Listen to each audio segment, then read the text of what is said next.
बरोबर आहे.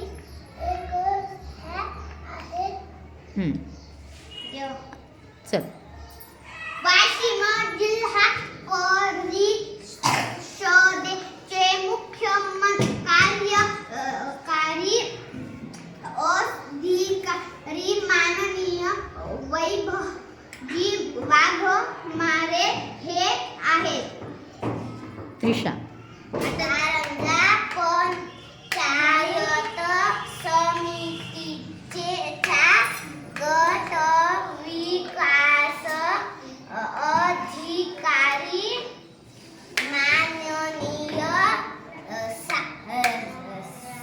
राणे मॅडम आहेत. हां चल आर्या. कारंजा पंचायत समितीचे गट शिक्षणाधिकारी माननीय माने साहेब आहेत. Very good.